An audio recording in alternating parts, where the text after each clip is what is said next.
Right now on Good Morning America, first look, SNAP benefits, soaring healthcare premiums, and travel chaos. The White House under pressure as the shutdown stretches toward a record. Authorities on the hunt after an explosion rocks Harvard's campus, what investigators are now revealing.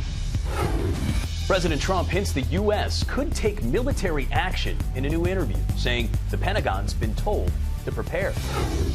2 young girls thrown from a Ferris wheel at a Louisiana festival. The dramatic moment caught on camera. College football's coaching carousel spinning out of control, with universities shelling out nearly $200 million in buyout. Our experts weigh in on why programs are willing to spend so much. And survival story, a California hunter alive after spending 20 days lost in the wilderness with little food and no medication. How he was finally found. From ABC News, this is Good Morning America, First Look. Good morning, everyone. I'm Sophie Flay. And I'm Mola Lengi. We begin with more Americans feeling the pain with the government shutdown on the brink of becoming the longest ever. As flights are delayed and millions of families go without federal food assistance, President Trump insists Democrats will eventually have to give in to end the shutdown. The courts have stepped in to restart those SNAP payments, but we'll have to wait and see if the Trump administration will follow the order. ABC's Nicole D'Antonio joins us with the latest from Washington. Nicole, good morning. Well, Sophie, good morning. Under pressure and out of time, the Trump administration is scrambling to fund food aid for millions of Americans as the U.S. edges closer to the longest government shutdown in history. This morning, the White House faces a deadline to pay out SNAP benefits despite the government shutdown. A federal judge ordered the Trump administration to start making food stamp payments today or partial payments by Wednesday. But it's unclear if the White House will comply. The Trump administration argued it can't legally use emergency funds.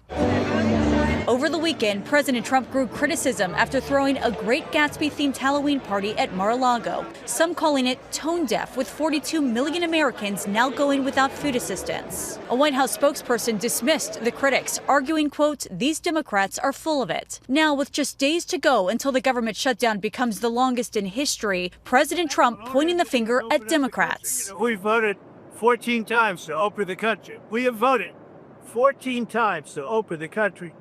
And they vote to keep it closed. All they have to do is vote to open the country.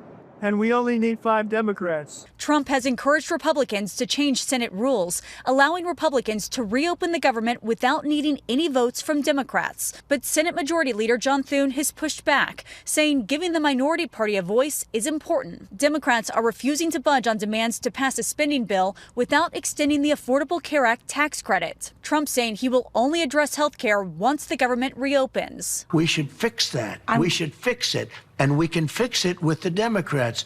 All they have to do is let the country open and we'll fix it. They have to let the country open and I'll sit down with the Democrats and we'll fix it. Beth Dreyer is one of roughly 20 million Americans on Obamacare who's facing skyrocketing premiums. Her bill jumping from $80 a month to $425. This is more than quadrupled in cost for me. She says she has no choice but to cancel her plan. I feel pretty helpless at this moment. Meanwhile, major delays at airports in Newark, San Francisco, Austin, and Houston over the weekend as TSA agents and air traffic controllers call out sick, among the roughly 1.4 million federal workers forced to go without pay. Transportation Secretary Sean Duffy warns the delays will only get worse. There is a level of risk that gets injected into the system when we have a controller that's doing 2 jobs instead of 1. And a new poll finds nearly 60% of Americans disapprove of Trump's handling of the government, including the economy and tariffs, and nearly 2/3 believe the U.S. is headed in the wrong direction. Mola. Well, President Trump is not ruling out sending ground troops into Nigeria after threatening military action. Trump has been railing against the African nation, accusing Nigeria of allowing Christians to be slaughtered. He warned that the U.S. will immediately stop all aid to the country and in order to wipe out Islamic terrorists, Trump saying there could be American boots on the ground. I mean, a lot of things I envisage, a lot of things. They're killing record numbers of Christians in Nigeria, and they're killing the Christians and killing them in very large numbers. We're not going to allow that to happen. Nigeria's president pushed back on Trump's claims, saying Nigeria is opposed to religious persecution and protects citizens of all faiths. Hamas has returned the body of an American-Israeli hostage. Officials say Omer Nutra was identified along with 2 other sets of remains released overnight. All 3 were soldiers, and their bodies were taken to Gaza after they were killed in the October 7th attacks. Nutra was just 21. His parents had spent more than a year not knowing whether their son was dead or alive. Palestinian children have returned to the classroom at a school in Gaza City. It reopened after the ceasefire deal between Hamas and Israel. This is the first time in more than 2 years anyone has seen images of children learning inside Gaza classrooms. It's believed that more than 90% of Gaza's schools have been damaged or destroyed. Well, tomorrow is Election Day, and candidates in some key races delivering their closing messages. Former President Barack Obama hitting the campaign trail in New Jersey and Virginia. ABC's Allison Cossack has the latest. It's the final sprint to Election Day, and in New York City's mayoral race, New York State Assemblyman Zohran Mamdani making the rounds at the New York City Marathon. How's it going, everybody? The 34-year-old frontrunner also hitting nightclubs this weekend to rally young voters. Are you ready to make history? Mamdani's main rival, independent candidate and former New York Governor Andrew Cuomo, pitching his experience. Who has solutions that can actually work, and who has the ability to make those solutions a reality? The race drawing national attention, even being mocked on Saturday Night Live. Free healthcare, affordable housing, free Wi-Fi. As mayor, can I make that happen? I'm not sure yet. But together we're gonna find out that the answer is no. President Trump casting Mamdani as an extremist. Communist, not socialist, communist. He's far worse than a socialist. The president staying off the trail but endorsing several Republicans, including Jack Ciattarelli, who has gained significant ground on Democrat Mikey Sherrill in New Jersey's governor's race. Former President Barack Obama campaigning in New Jersey and Virginia, taking aim at his successor. Every day, this White House offers up a fresh batch of lawlessness and recklessness and mean-spiritedness and just plain craziness. In Virginia, he's backing Democrat Abigail Spanberger in her race against Republican Lieutenant Governor Winsome Earl Sears. Sources tell ABC the Trump campaign is pouring millions into turnout operations for this first major election since he took office. The results in New Jersey and Virginia expected to signal how voters feel about his second term and set the stage for next year's midterms. Key in that fight, California's Prop 50, Democrats pushing to flip 5 House seats after Republicans did the same in Texas. What this is all about is Democrats getting back on our toes, not our heels, getting our mojo back. For the 2026 midterm elections, Democrats are trying to gain control of Congress as Republicans attempt to maintain their slim majority for the remainder of President Trump's second term. Sophie, Mola? Allison, thank you. Investigators are asking for help to identify 2 people who may have been involved in a weekend explosion on the campus of Harvard's medical school. They also say the blast was intentional. ABC's Andrew Dimbert has the details.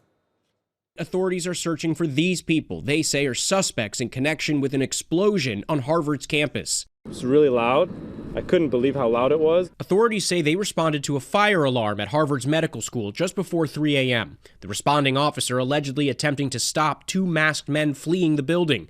Inside, campus police say they discovered what seemed to be the scene of an explosion on the 4th floor. The Boston Fire Department later saying that explosion was intentionally set. The incident playing out at Harvard's Goldenson building, normally housing the Department of Neurobiology and other science facilities.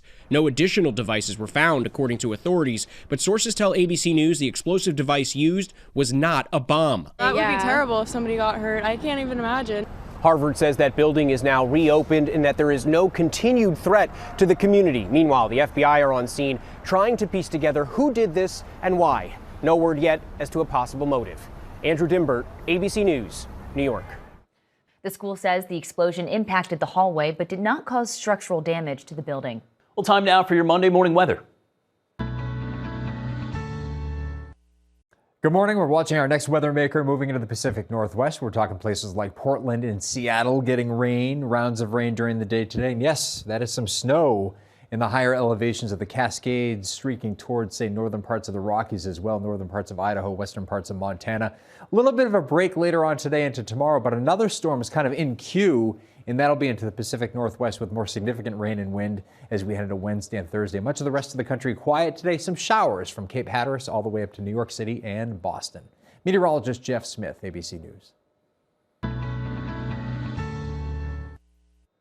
Coming up, a man speaks from his hospital bed after he was lost in the woods for 20 days. Also ahead, an update on the escaped research monkeys causing a stir in Mississippi after one was spotted in someone's yard. And new details on the big parade today in LA, celebrating the World Series champions. 2 girls under the age of 13 are recovering from a horrifying accident at a harvest festival near Baton Rouge, Louisiana. It happened over the weekend. They were riding on a Ferris wheel when its buckets got tangled in some wires and the girls fell out. The malfunction is still under investigation. We've learned some new details about those research monkeys that escaped from an overturned truck in Mississippi last week. One was spotted in someone's yard. The frightened homeowner thought it might be diseased, so she reportedly grabbed her gun and shot it. 2 other monkeys are still believed to be on the loose. A survival story making headlines this morning. A California hunter found alive after nearly 3 weeks lost in the woods. This morning, an incredible story of survival. A California hunter has been found alive after being stranded in the Sierra wilderness for 20 days. Authorities say 65-year-old Ron Daly disappeared on October 13th after failing to return home from what was supposed to be a day-long hunting trip. His family then contacted the Fresno County Sheriff's Office, kicking off a massive search and rescue operation, which became even more urgent as the days passed. His family says Daly only had enough food to last him 2 weeks and was without his diabetes medication. I'm praying to the Lord, you got to send somebody up here to me. Speaking out from his hospital bed, Daly explaining he got lost after taking a wrong turn and ended up in rough, unfamiliar terrain. He says his truck eventually broke down, leaving him with no choice but to walk and find help. I go, well, this is it, Ron. 2 days of hunting. You either try to walk out or you're going to sit here and die. Along the way, he lost his phone and had no way to call for help. But on Saturday, a group of hunters spotted Daly. He says he hadn't eaten in almost a week. I raised my head up. There's a car with headlights on it. And I go, oh, God, thank you, Lord. His family overwhelmed with relief, calling his survival nothing short of a miracle. Thank you for everyone that prayed for our family and for Ron. I do believe in miracles, and this is one. His wife and daughter say they are going to be focused on his health, and they add no more hunting for Ron. Now coming up, the photo finish at the New York City Marathon. Also ahead, the price of losing, the record-breaking payouts to fired college football coaches, and why schools are not blinking at the bill. Back now with the New York City Marathon, runners from Kenya taking the top spots. Benson Kipruto clinched victory, edging out Alexander Mutiso by less than a second. And Helen Obiri set a record on the women's side, finishing first, just under 2 hours and 20 minutes. Impressive. From LSU to Penn State, schools are paying a fortune to cut ties with the head coaches of their football programs, and the costs keep climbing. This morning, a buyout bonanza in the elite college football world. And he's taken down! 11 head coaches for some of the country's biggest programs have been fired since the start of the season. But don't feel too bad for them. LSU's Brian Kelly receiving a massive estimated buyout of $53 million. And Penn State's James Franklin is estimated at $49 million. All told, universities owe about $185 million in contract buyouts, essentially paying coaches millions not to work. This is really the new reality in college football. Money controls everything. And the money comes from more than just TV deals. Wealthy alumni and fans who donate to athletic programs now wield huge power.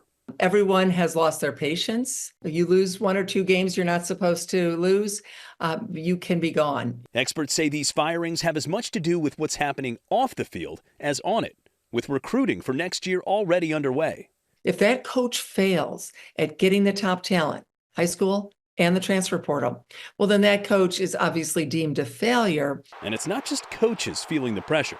With the rise of NIL, name, image, and likeness, college athletes can now earn millions and can bounce from school to school, team to team, negotiating massive deals that would make some pros envious. And for all the sticker shock, experts say it's still worth it. With some major programs now valued at well over $1 billion, universities see these buyouts as just the cost of staying competitive in the big business of college football.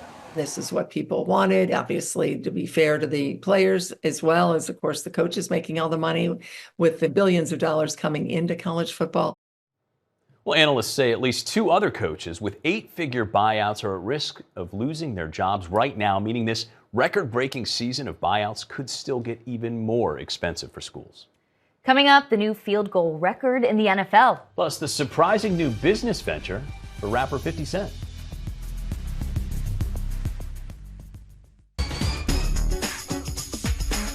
Time to check the pulse, beginning with the World Series champs, the LA Dodgers. Yeah, what a World Series that was. The team returned to LAX last night, greeted by a water cannon salute on the tarmac, as champions usually are greeted that way. Today, the team will join fans to celebrate with a parade through downtown LA, beginning at 11 a.m. Pacific time. And despite the Blue Jays' loss, the team is celebrating a record haul for its charity. The winner of the 50-50 raffle will be announced at noon.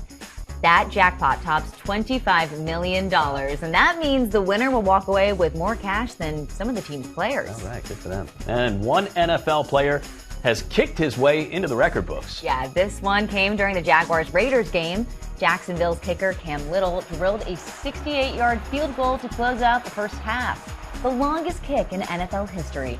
Little's kick was enough to carry the Jags over the Raiders 30-29. Who did it? Hey, and rapper 50 Cent is embarking on a $50 million venture in Louisiana. Yeah, he's reportedly already snapped up 20 properties in Shreveport. It's said to be part of a plan to rejuvenate the city, a city that's facing high crime and poverty.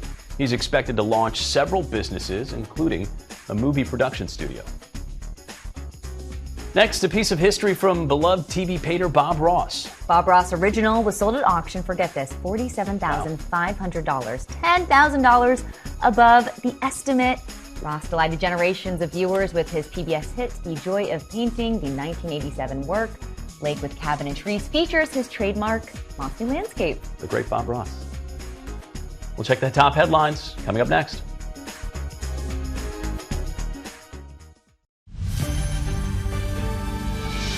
Checking more top stories, the government shutdown is 2 days away from becoming the longest in history. A federal judge has ordered the Trump administration to start making SNAP food assistance payments today or partial payments by Wednesday. Meanwhile, staffing shortages are triggering major flight delays. King Charles is expected to strip his brother of his last remaining military position. The British defense minister told the BBC that former Prince Andrew will soon lose his rank as a vice admiral in the Royal Navy. It's the latest in the fallout over his ties to Jeffrey Epstein. Staying in the UK, police there now say a stabbing attack on a train in eastern England does not appear to have been an act of terrorism. They also say they initially arrested 2 men, but now say that one of them was not involved. Of the 10 people hurt, 1 suffered life-threatening injuries. Today's weather, another round of rain for the Pacific Northwest, scattered showers in the southeast, and mostly sunny skies for the northeast. And finally, a very special day here at ABC. We are celebrating Good Morning America's 50th birthday.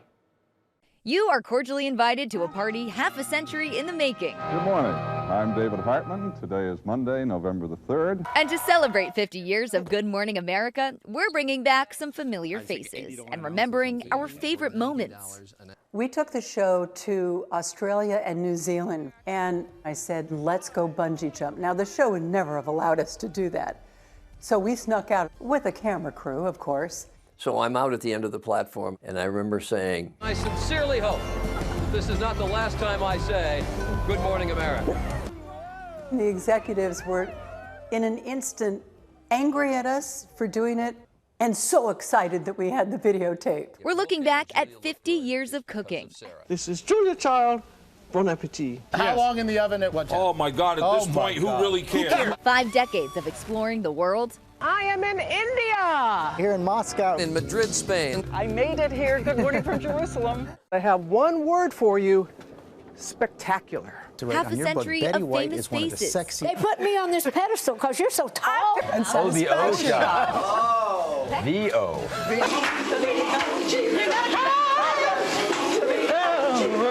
Who spends the most time in hair and makeup? Lady Hemsworth. 50 years of music.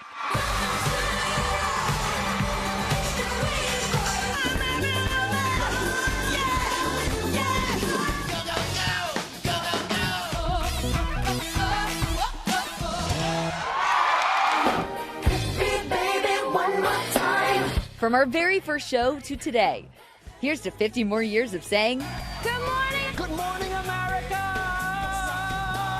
And that's your Good Morning America First Look. Happy birthday, GMA. Have a great day.